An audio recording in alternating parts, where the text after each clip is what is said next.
Thank you, Danny. Good evening. So let me start by asking you a question. If I was to say to you, what is your favorite parable?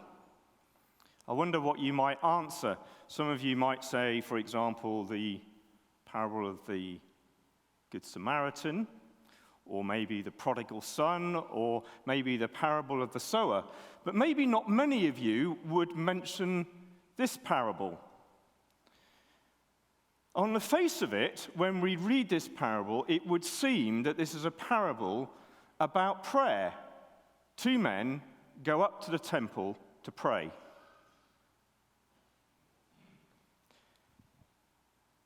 But if we think of a parable as a simple story used to illustrate a spiritual lesson, sometimes it's not always clear at face value what it is. So I would like to argue tonight that this parable is actually about something more than just prayer. I actually think it has something to do with what it takes for us to have a relationship with God. What kind of attitude does God find acceptable? How can the worst sinner in history be reconciled to a just and holy God? This parable, I think, gives us a real crystal clear answer. But let's have a look at verse 9 to understand who this parable has been written for. So, to some who were confident of their own righteousness and looked down on everybody else, Jesus told this parable. That's a pretty clear audience. They trusted in their own righteousness. What righteousness means is right standing with God. That they thought highly of themselves, they were confident in themselves before God. Maybe people even around Jesus, as he was saying this parable, were confident of who they were. That perhaps they were depending on themselves, that they were good enough, and by their actions, they were righteous. But in Romans, it tells us that no one is righteous, not even one.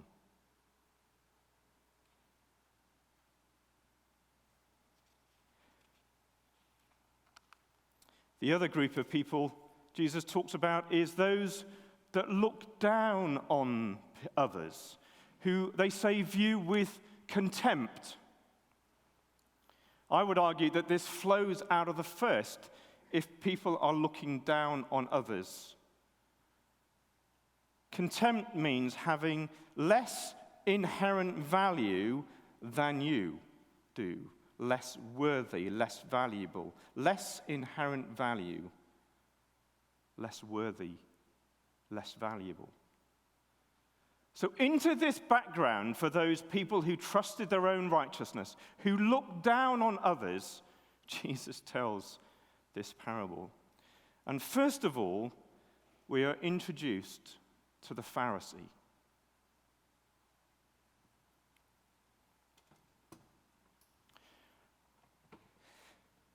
Let me tell you why Jesus spoke to us about the Pharisees and giving us an example of why we are so highly respected in our culture. We are extremely highly regarded. We are well educated. We are teachers of the law. We set the standard by which others understand and worship God. And I am so glad that I'm not like these evildoers who are robbers and thieves, who have no knowledge or understanding of God. And regarding fasting, the law teaches that we're to fast once a year, but the really great Pharisees fast twice a week. And we get taught to tithe. Of course we tithe our income 10%. Everybody does that. But the really great Pharisees tithe their spices and even our garden herbs.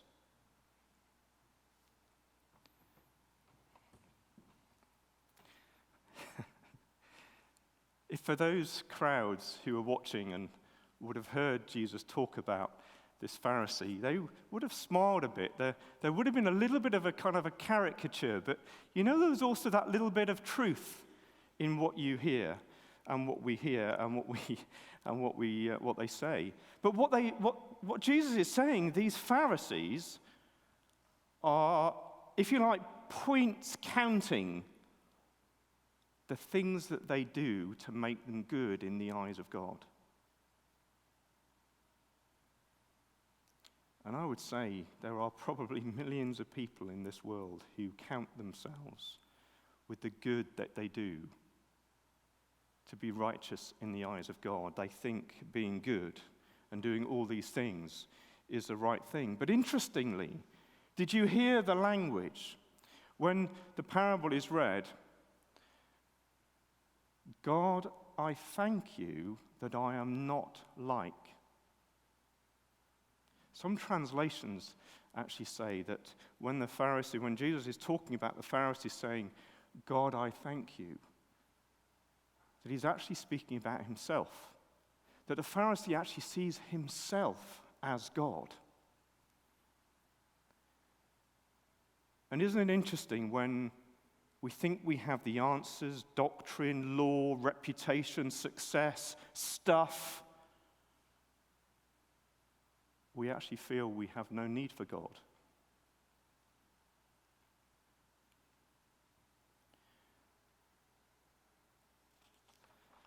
And then in the passage, we are introduced to the tax collector. Tax collector is talked of being standing to one side, just off, not close to the temple, not close to the entrance. You see, in that culture, tax collectors were despised.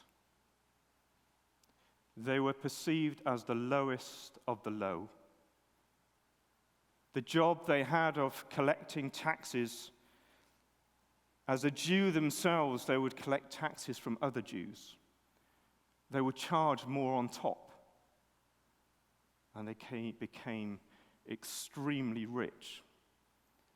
But they were hated and despised by their fellow Jews. So many tax collectors spent their time with Gentiles. And in that culture, if you spent your time with the Gentiles who were unclean, you became unclean yourself. So this tax collector that Jesus talks about is standing there, and he beats his chest. And beating of your chest was a sense of humility.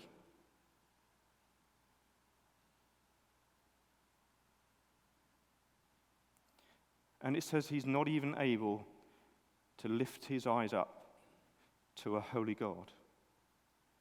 It's almost as if Jesus is saying, this tax collector says, I am the lowest of the low. You don't need to tell me, I know it in myself.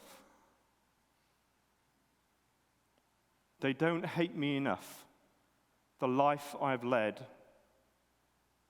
and the life and the things I've done. And he has no great words. And he has no amazing liturgy. He just says, God, have mercy on me, a sinner.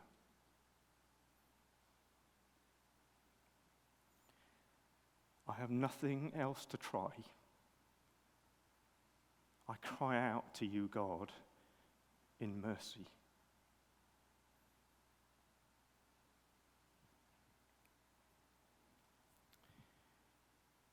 We have to realize something in that culture, that it would have been a really big thing for the tax collector to speak like that.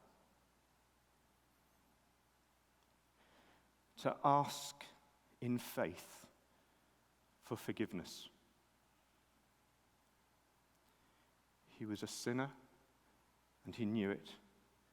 He didn't deserve anything from God, and all he could do was throw himself on God in mercy. He poured out his heart in honesty and humility, and hoped that God would give him mercy.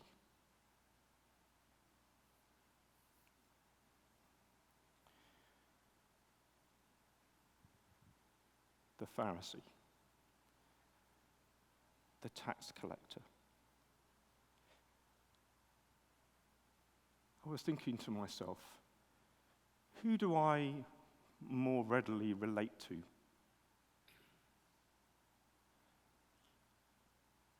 I'd like to think it was the tax collector. But I think the scary thing for me is that actually I am much more like the Pharisee than I would care to admit. I'm in training to be a vicar. Yet I find myself saying, I thank God that I'm not like those middle lane drivers. I thank God that I don't drive an old rusty car. I thank God that I live in a good-sized house. I thank God that I study hard and I have money. I thank God that I'm not like those people on the housing estate.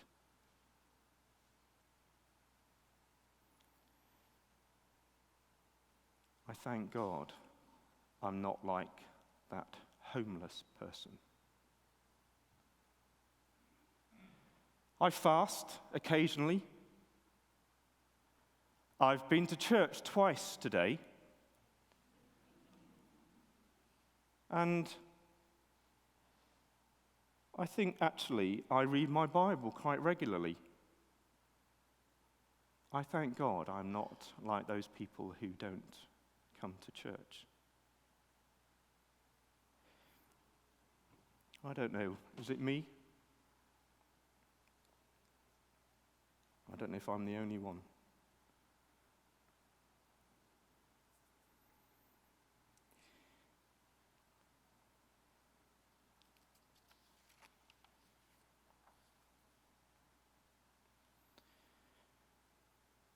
All the tax collector says is, God, have mercy on me, a sinner. And in this phrase has been turned into what people call the Jesus prayer. It's an Eastern Orthodox Christian phrase, and they've added a few bits to it over the centuries.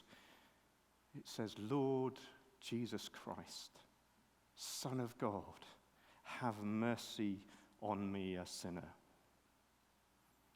Rowan Williams, who was the Archbishop of Canterbury, said this about this prayer, that it talks in terms of helping him fill the faith-shaped hole in modern life, to awaken the heart to the presence of God, and it's a summary of the whole gospel.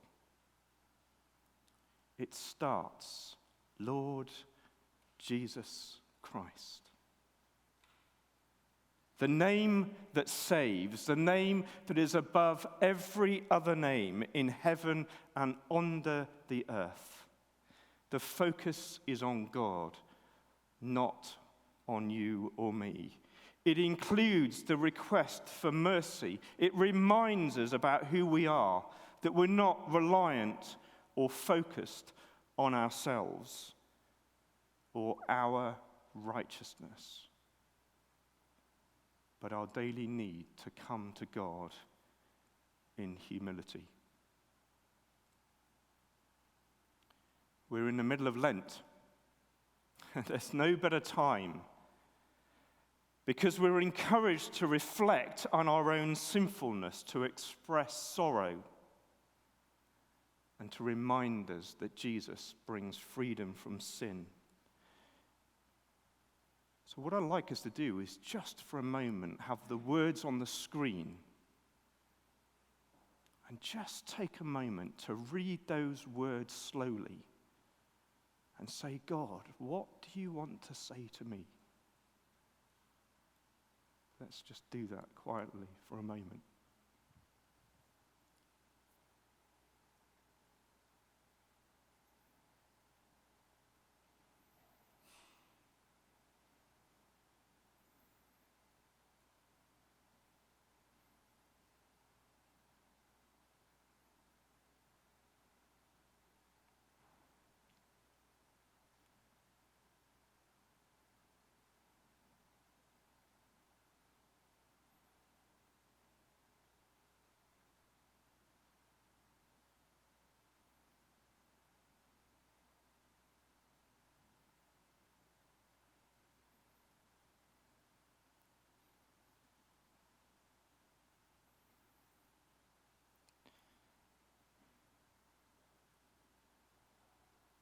The rest of our parable then explains what Jesus does with contrasting the Pharisee and the tax collector. That who is it that goes away justified? Justified means declared innocent before God,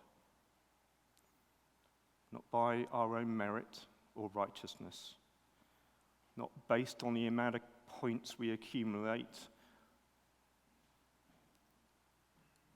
or the words we say or the actions, but based on our heart, attitude, our humility before God.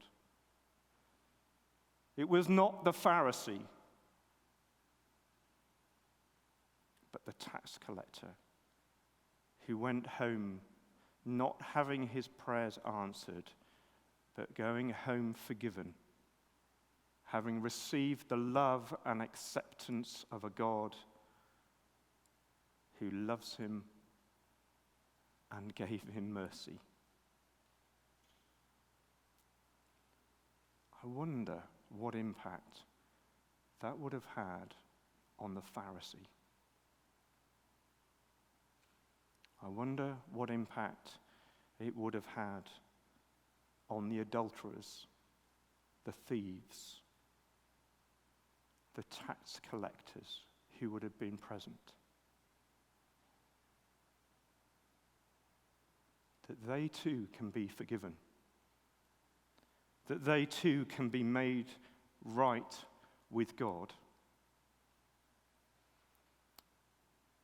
There was hope for them, and there's hope for us. You see, Jesus on the cross was regarded with contempt. Jesus was treated as if he were the sinner in our place. Because of his death on the cross, like the tax collector, we can go home justified and assured that we have been forgiven and accepted by God and in a right relationship with him when we come to him in humility. And no matter how deep your need or how dark your sin, it is not greater than the overflowing mercy of God.